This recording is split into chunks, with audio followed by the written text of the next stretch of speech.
একটি বিন্দুকে কেন্দ্র করে চারিদিকে সমান দূরত্ব বজায় রেখে অঙ্কিত বক্ররেখাকে বৃত্ত বলে। হাই বন্ধুরা, আশা করি তোমরা সবাই ভালো আছো এবং সুস্থ আছো। আজকে আমরা শিখব বৃত্ত। আজকে আমরা বৃত্তের ব্যাপারে শিখব। দেখো, বৃত্তের অনেক কিছু শেখার আছে, আমরা ধীরে ধীরে শিখব। আজকে আমরা বৃত্ত কাকে বলে, কেন্দ্র কাকে বলে এবং জ্যা কাকে বলে, এই তিনটের উপরে শিখব। কিন্তু আমরা দেখে নিই বৃত্তের আমরা কি কি শিখব। দেখো, আজকে আমরা শিখব বৃত্ত কাকে বলে, কেন্দ্র কাকে বলে এবং জ্যা কাকে বলে। এবং আমরা নেক্সট ভিডিওতে শিখব ব্যাসার্ধ কাকে বলে, ব্যাস কাকে বলে, পরিধি কাকে বলে, বৃত্তচাপ কাকে বলে, অর্ধবৃত্ত কাকে বলে, ক্ষেত্রফল কাকে বলে, বৃত্তকলা কাকে বলে, বৃত্তাংশ কাকে বলে, ছেদক রেখা কাকে বলে, স্পর্শক কাকে বলে, উপচাপ কাকে বলে, অধিচাপ কাকে বলে।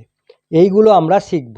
একটি ভিডিওতে যদি আমি করতাম তাহলে ভিডিওটা অনেক বড় হতো এবং একসঙ্গে এত কিছু শেখা গন্ডগোল হয়ে যেত। তাই আমি আজকে এই তিনটেই শেখাবো। তাহলে শুরু করার আগে তোমরা এখনও যারা আমার চ্যানেলটি সাবস্ক্রাইব করোনি তারা অবশ্যই চ্যানেলটি সাবস্ক্রাইব করবে এবং সঙ্গে থাকবে পরবর্তী ভিডিওটি সর্বপ্রথমে তোমাদের মোবাইলে পাওয়ার জন্য।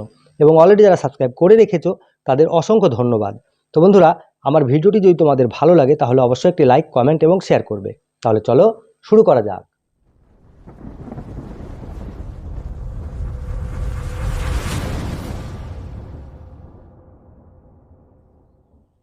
তো বন্ধুরা, আজকে আমরা বৃত্ত শিখব।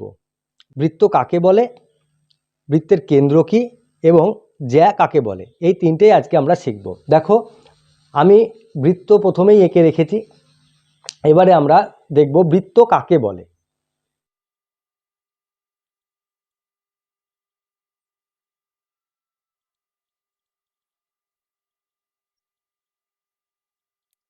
দেখো, একটি বিন্দুকে কেন্দ্র করে সমান দূরত্ব বজায় রেখে চারিদিকে অঙ্কিত বক্ররেখাকে বৃত্ত বলে।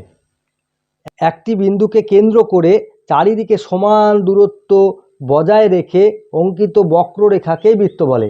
এই যে একটা বিন্দু, একে কেন্দ্র করে আমরা সমান দূরত্ব, এখান থেকে দূরত্ব যায়, এখান থেকে দূরত্ব তাই, এখান থেকে মানে চারিদিকে সমান দূরত্ব বজায় রেখে যে বক্ররেখাটি অঙ্কন করা হয়েছে একেই বলা হয় বৃত্ত। এই অংশটাই হলো বৃত্ত।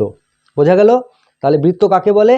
একটি বিন্দুকে কেন্দ্র করে সমান দূরত্ব বজায় রেখে চারিদিকে অঙ্কিত বক্ররেখাকে বৃত্ত বলে। বোঝা গেল? এবার আমরা দেখব কেন্দ্র।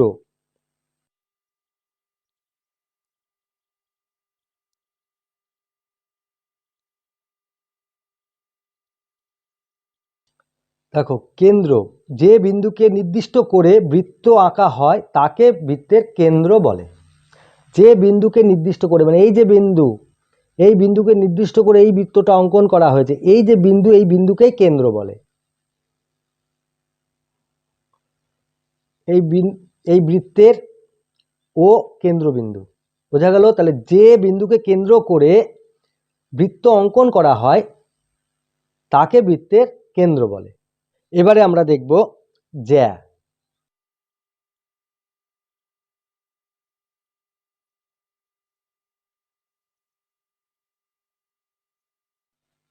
জ্যা পরিধির যে কোনো দুটি বিন্দুর সংযোগ রেখাকে জ্যা বলে। পরিধির যে কোনো দুটি বিন্দুর সংযোগ রেখাকে জ্যা বলে। মানে এই হলো পরিধি, বৃত্তের পরিধি, যেটা সার্কেল, যেটা এই বক্ররেখা, এটাই হলো পরিধি।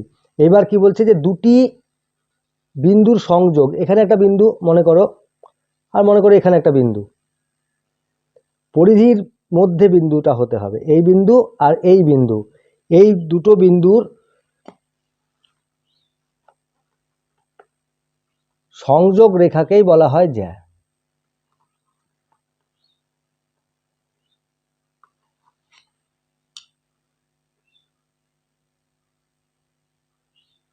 বোঝা গেল?